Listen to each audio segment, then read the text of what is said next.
Narito ako sa isang lugar na di ko maintindihan.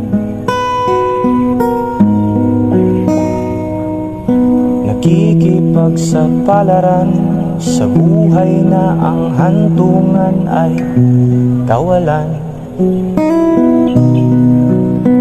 Denumero ang galaw ng tao, bawat gawin ay may presyo.